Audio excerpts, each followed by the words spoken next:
首先呢，欢迎大家参与今天的活动。那我们现在可以看到，在嘉宾席呢邀请到了大家非常关注的 IBX Imagion Biosystems 首席执行官 Robert 和新任首席执行官 Jeff 来和大家见面。希望可以再更进一步的聊一聊 IBX 的技术和公司的近况。Hi, Robert and Jeff. Thank you for meeting up with 61 Financial Investors today. Could you please give us a brief introduction and the recent updates of Imagion, please? Yes, Steph, thanks very much and good morning to all. Appreciate the opportunity to present to the 61 Financial Investors.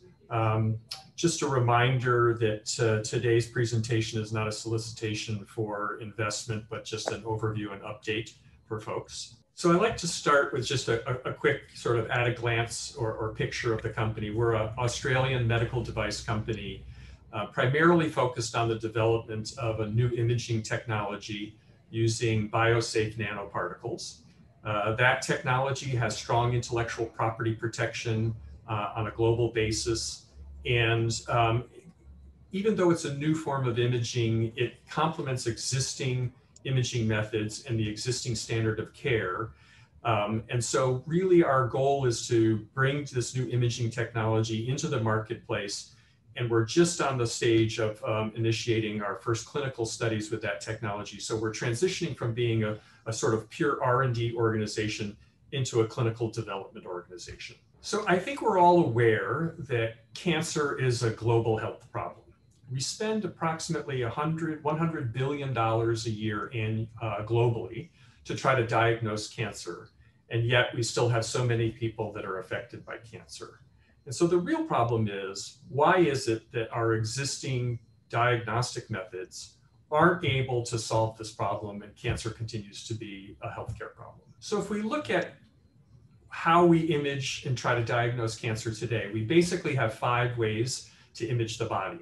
We have X-rays, we have ultrasound, we have MRI, CT, and PET. And all of them are very good in their own ways of imaging various parts of the body and identifying anatomy or anomalies in the anatomy. But the problem is that none of them can tell you if the lesion that they see is really cancer or not. They can tell you there's a region of interest, but they can't tell you if what you see on the image is actually cancer. So it's that aspect of being able to specifically identify whether there is diseased tissue, in this case cancer, or not, is the problem that we're really trying to solve. The breakthrough that we're trying to make is that we go from simply identifying a region of interest to being able to non-invasively, without the use of radioactivity, be able to tell you whether or not the lesion that's there is actually cancer. And that approach to using biosafe nanoparticles and non-invasively determining specifically whether it's cancer or not was designated by the FDA, US FDA, as a breakthrough device technology. So if in fact we have a new 6th way to image and identify cancerous lesions, what might that mean in terms of improving outcomes? So the statistics that are shown in the graph on the left are very clear. When cancer is identified at an early stage, we have very high cure rates. So early stage detection often results in the patient survival of good numbers. But when you catch cancer late, the survival numbers go down. And if you look at the graph on the right, you can see the difference between early detection and late detection. So the size of the circles here represents about the size of the tumor that might be needed for MRI or CT to identify it. And the size of the circle here represents the size of a tumor that we think that we can detect using MagSense technology, which is much more similar to the sensitivity level of PET, but without the use of radioactivity. So how might this technology then be put into practice? So our first product that we're working on is for the detection of HER2 metastatic breast cancer. HER2 is a particular form of breast cancer. It's a particularly aggressive form of breast cancer. And so the FDA designated our technology as a breakthrough because it would be able to avoid unnecessary biopsies while still being able to provide the specificity of detection. And so let's just talk about that one case of HER2 breast cancer.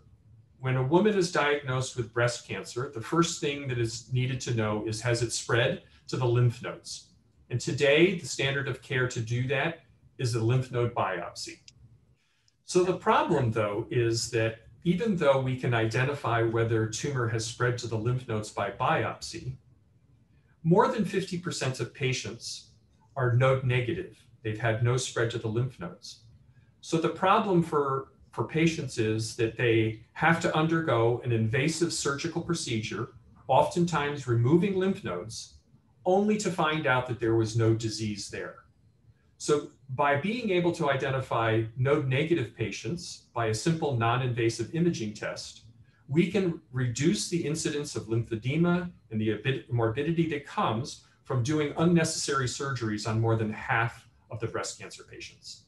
Okay, so this idea of being able to tag the cancer with these nanoparticles and detect them non-invasively is important because it extends beyond just HER2 breast cancer. We're focused on HER2 breast cancer as our first commercial product, but the idea of being able to use iron oxide nanoparticles to tag cancer extends to many forms of solid tumors. And so from an investor perspective and the business model perspective, what we have is a platform of our MagSense technology that can be broadly applied to be able to detect multiple types of cancer non-invasively without the use of radioactivity. So I think also from an investor perspective, what's important to understand is that the combination of the detection technology and the injectable reagent that's used, the nanoparticle reagent that's used to tag the cancer, creates the sort of printer ink or razor blade business model. So unlike MRI systems or CT systems where you just sell the piece of capital equipment and there's no consumable stream, our technology includes both the detector instrument and the consumable stream, where there's a unique consumable for each type of cancer that we go after. So this gives us a lot of flexibility in how we monetize this combination of the capital equipment and the consumable. We'll likely look for strategic partners that make, sell, and service large capital equipment for the hospital because they already know how to service the hospital customer, while we focus our attention on the development of the consumable and the control of the high gross margin injectable component. So as I said at the beginning, we're in the process of transitioning from early stage R&D company into a clinical stage company. We just initiated our first phase 1 clinical stage study in December, in the process of enrolling patients in that study now, and that is for that HER2 test for lymph nodal involvement. It's a relatively short study. We'll have multiple sites in Australia, and we expect it to be completed before the end of this year. I think it's important to understand that this study is small and intended to be small because we want to use this study to help inform the next step for further development. So we, for example, have a collaboration with Siemens as part of this study to help us look at MRI images associated with our nanoparticles. And the small study will give us an initial assessment of the effectiveness and tell us what further product development we have to have before we go and spend the time and effort to do a full pivotal study. So this initial study will be completed this year with the intent then of driving the product development for a true commercial pivotal study. So I think it's also, I mentioned earlier that our ability, that the technology really lends itself not to just be for breast cancer, but for multiple types of cancer. But equally important is the fact that these core magnetic particles can be used in a wide variety of biomedical applications. And so while our initial focus now is on the expansion of diagnostic imaging, and we've just recently announced that we're working with Monash University on a prostate cancer project, there are many other applications where our nanoparticles can be used outside of imaging, and our business will be focused on all the things we can do and why we want to control the design and development of these nanoparticles. So I think from an investment rationale perspective, I think we have a very clear path to creating shareholder value. Today, we're focused on the initial breast cancer staging opportunity that is intended to be our first commercial product. We're in the process of developing the pipeline of other solid tumor detections, so prostate cancer, et cetera. But really, the long-term prognosis for the company is all the different things we can do with those nanoparticles. And it's not hard to understand or imagine that if we've been able to demonstrate that we can deliver a nanoparticle to the site of a tumor and detect it, we have a drug delivery vehicle. We know the particle has reached the tumor. It's detectable by our magnetic relaxometry. And so we now know that we've delivered the particle to the tumor and can then start to package therapeutics along with our detection technology. So this combination of detection and therapy is the long-term value for the company. So I think just from, again, an investor perspective on the capital structure of the company, we're in a well-funded position right now. We have cash to get us through the remainder of this year and fund our operational activities, our R&D activities. We've got very strong register and shareholder support with fair liquidity of our stock. And so at the current time, we feel that we're in a good position to continue to execute on our existing plan and keep our progress moving with the pipeline development that we have. So just in summary, I think for folks, we address large markets. We address markets that have high unmet medical need. Today, imaging can't tell you whether or not there's a tumor, a cancerous tumor there or not. We have a unique technology that's patent protected in most of the global markets, and so we have an opportunity to capitalize on that. That technology allows us to monetize it by doing strategic relationships, but controlling the key component, the nanoparticles. And we've progressed from being a pure R&D company to being a clinical stage company with something that's been designated by the US FDA as a breakthrough technology. So we think we're in a good position from an investment perspective to be able to further our business and create shareholder value. So Steph, I think we can open it up for questions at this time. Sure. We have pre-collected some questions regarding about the cash position and something, but we have already explained. Could you please tell us more about the progress of the human trials now? How it going and when the result is? You mentioned the end of year, but like what stage is currently at? Yeah, so we're right now, we can't disclose any particulars with regard to what's going on in detail in the study. What we have is as we previously announced, we have 2 sites that are trying to enroll patients at this time. So the study is open for enrollment at 2 sites. We're continuing to try to add additional sites. And we're waiting then for our principal investigators. They'll be the ones able to determine when we might be able to release any information with regard to subjects in the study. But if something material happens with regard to the study, we will disclose it. But until then, we're just in the process of trying to work with our study sites to recruit patients and get through this study. So what's about the debt position of the IBX? The debt of position, is any debt on like liabilities, the debt? Oh, no, we don't. No, there's no debt in the business at all, Steph. And the third question is like, currently you use a specific molecule that binding the nanoparticle that is very specific to one type of cancer. In the future, is it possible to use the molecule that targeting more broad of spectrum of cancers rather than detect the specific type of cancer? But I try to detect a range of cancers, such as one developed by the BART1 Life Science, which the other code is BD1. Yes, so it's a very good question. And it's this balance between being able to solve the problem that today is not solved by, for example, FDG PET or the non-specific imaging methods, being able to say, yes, specifically, we know that that's a particular form of cancer, such as HER2 cancer. Today, there is no pan-cancer antibody or pan-cancer targeting ligand. However, as the question clearly observes, there's an increasing focus in biomarker discovery to try to identify markers that may be more generally applicable to cancers.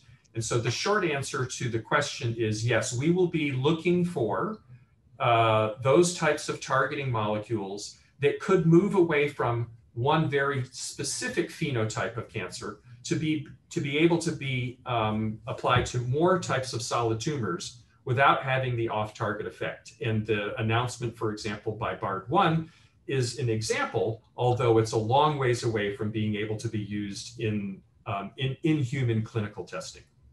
And the next question is, there currently some MRI scans that involves using gadolinium as a contrast agent, but it's problematic and toxic to someone who has impaired kidney function. You have initiated with Siemens to try the IBX nanoparticles as a possible replacement, and the nanoparticles is non-toxic. How is it like the testing going, and is it going to through the FDA or TGA application process? By using nanoparticle as a contrast agents, will they able some low-cost MRI machine to be able to provide a much better quality image of the scan? This will be very helpful as a low-cost MRI machine is very important. So this question is exactly why we've included the MRI scan in our phase 1 study.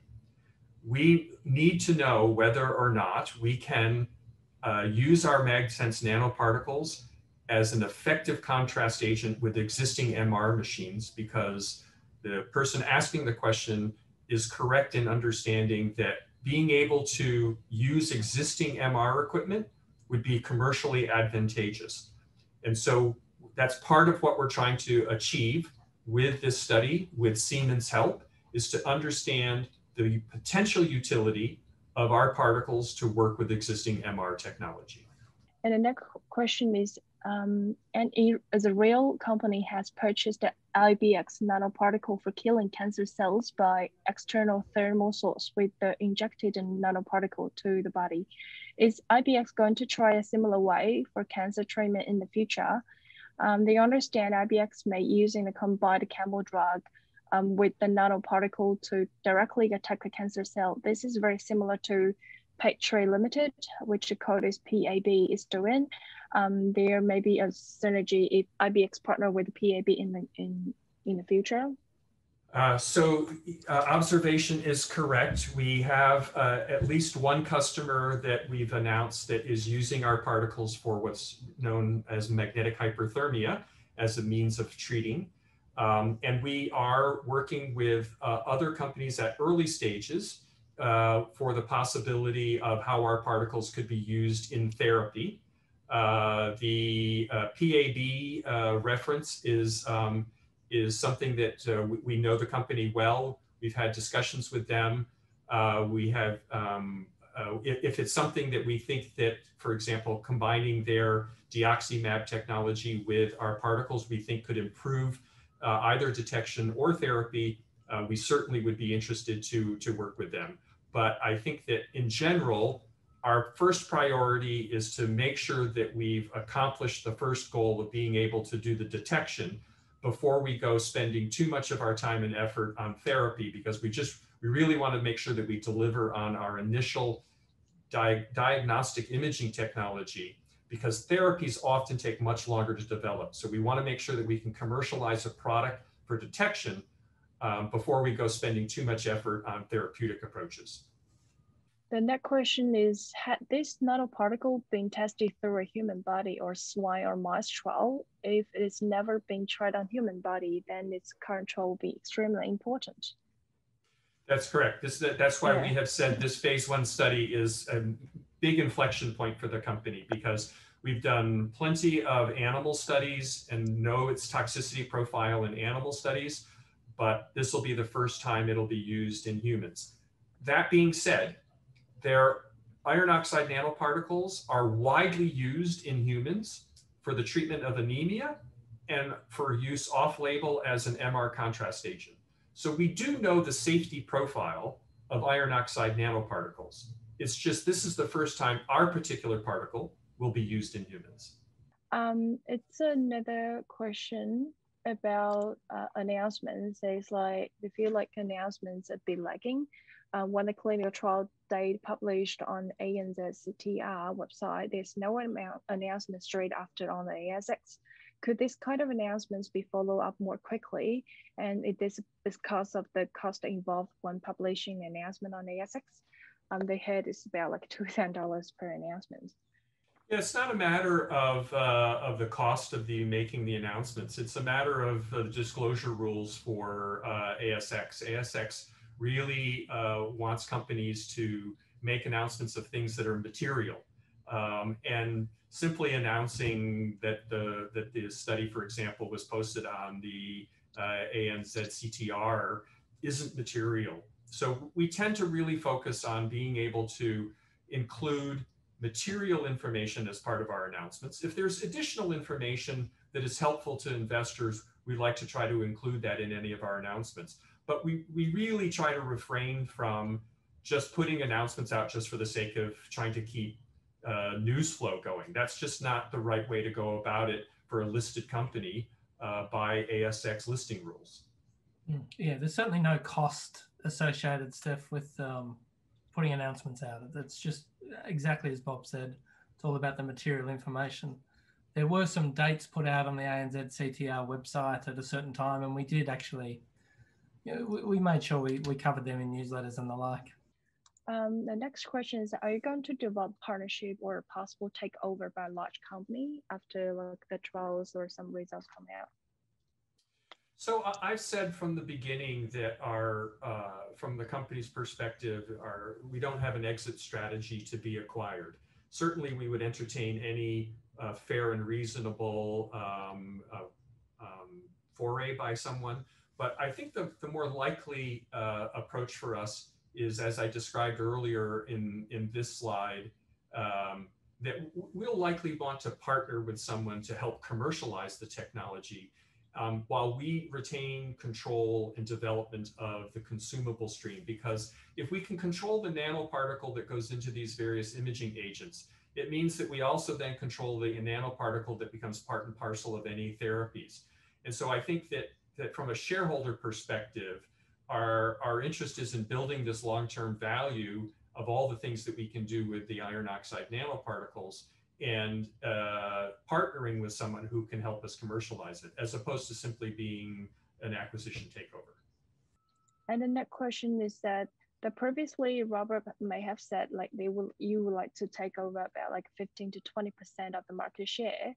Is any similar or competitors would take like larger shares, or if someone else, like other companies, may have a quicker progress of this like development or technology, is it possible to squeeze the market share Ibex expect to have?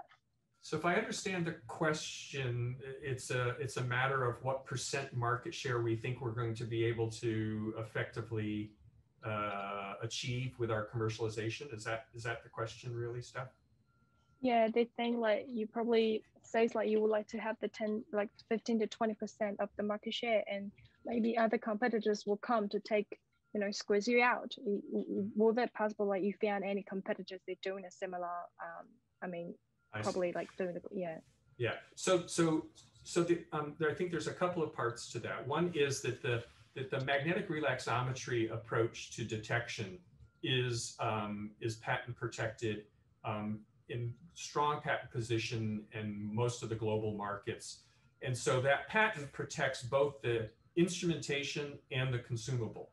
So the patent is on the method of use. So someone couldn't go make a new magnetic relaxometry machine without infringing our patent, and someone else couldn't go make the injectable nanoparticle component for use on that machine without infringing our patent.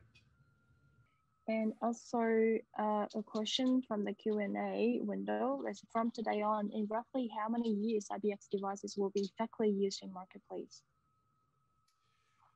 How many years before will be? It can be used in market, like probably I think is it commercialized, yes. Like fully commercialized.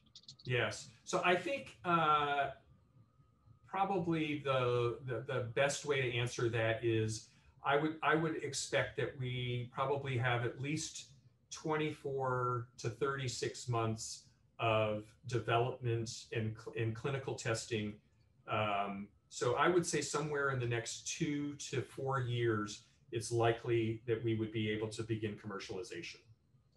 And also a question about the contrast agent. I think it's a little bit of nanoparticle, the sales. How would expect it, the consumable products revenue, how much they will take, like the whole revenue, like what a percentage will take?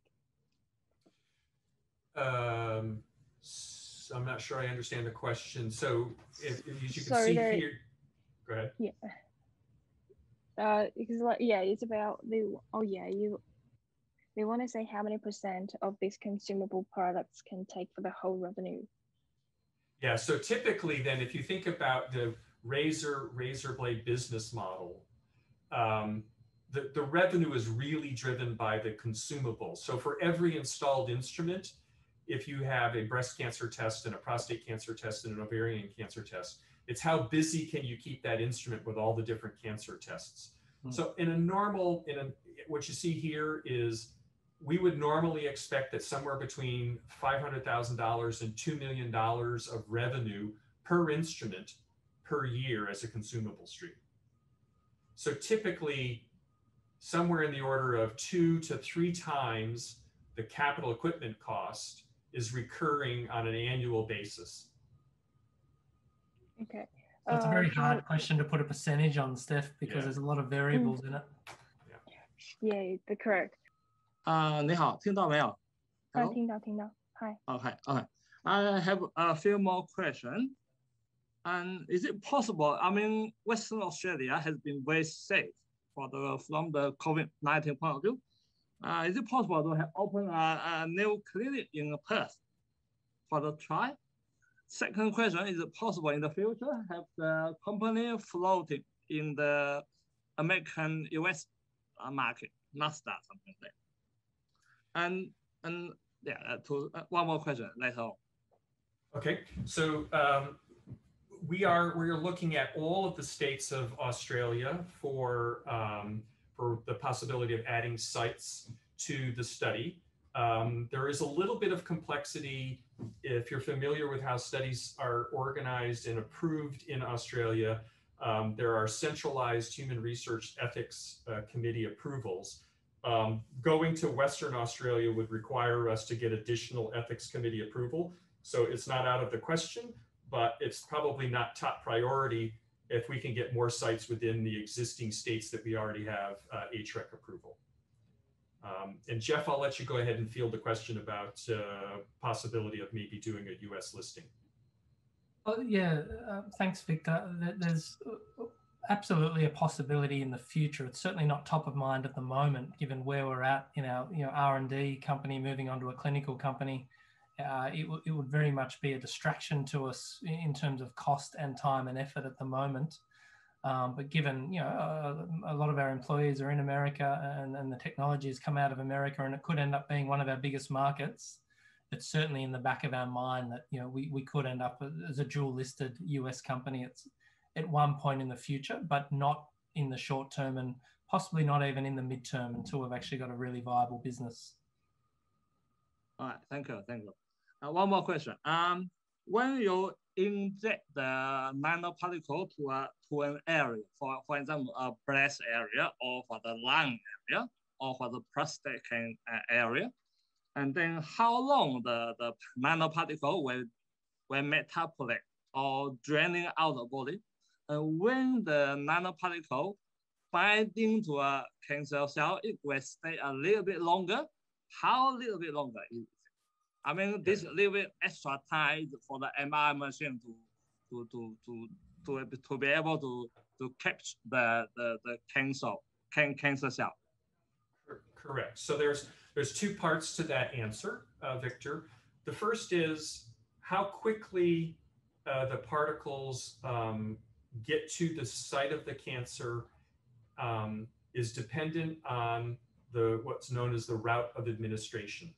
So if we inject directly into the breast tissue for them to drain to the lymph nodes, that's one thing. If we inject directly intravenously into the veins and let them circulate through the blood, then they have to circulate throughout the body to try to go find the cancer. So the time of circulation is dependent on how we administer them. And so for each different type of cancer, we're going to be trying to optimize that route of administration to make sure that the most number of nanoparticles get to the tumor with the fastest way and best way for the majority of them to be able to find the tumor if it's present. Your second question is, if they bind to the tumor, how long do they stay there? And do they stay there long enough for MR to be able to detect it? And the short answer to that is yes, they stay there much longer than the amount of circulation time, in the order of many, many days. So the particles will be there, be able to bind to the tumor cells, stay there bound to the tumor cells, and potentially could be used as a means to monitor therapy, because you could then perhaps do follow-up measurements to see if therapy is being affected by the loss of the magnetic signature. That's some studies that we have to do. But yes, the answer to your question is metabolism of the particles. They are going to be taken to the liver and metabolized. How quickly they get there will depend on the route of administration, and how quickly they get to the site of the tumor will depend on the route of administration. But they will remain bound to the tumor cells for an extended period of time, allowing us to take measurements. Thank you. For the using the nanoparticle as a contrast agent, is that require the process through the FDA or TGA application? Yes. Trial process. Yes. So that's one of the reasons why this study is important, that we understand how effective it is in acting as a contrast agent, because much like our own proprietary method, if we were to pursue use of it as an MR contrast agent, it would require regulatory approval and a regulatory path, regardless of whether the United States or Australia or China, for example. Each of those countries would require regulatory approval of the injectable component, irrespective of whether it's used by magnetic relaxometry or by MR. Yeah, thank you. When you're talking about China, are they possible to to expand the market to China? We're very interested in the China market in the future. We want to get our data first, and then we will begin to look at the China market. There's a very, very, very large cancer diagnostic and cancer imaging market in China. There's a number of large players in China, and we see China as a big opportunity to partner with a strategic company in China for the China market. Absolutely. It's one more question. So they mentioned about the installation of the equipment, of the capital equipment. This is why there's a variance between $500,000 to $2 million. Why does it that much vary? The 500 to 2 million is actually the amount of revenue that we expect to be able to get off the machine per annum, whereas 500,000 USD is the capital cost of the machine. I think it's on the slide. It's a little unclear if you're just reading it for the first time, but. Yeah, so the capital, as Jeff just said, the capital equipment cost itself is around 500,000 US dollars. The 500,000 to 2 million is the amount of consumable that would be used per machine on an annual basis. And that range is wide because smaller hospitals will have fewer patients than larger hospitals, for example. Let's say another question is that, like, how does the trial, like in human trials, have the enrollment going? Like, is it all people has been found, like your target enrollment number, and has been started yet?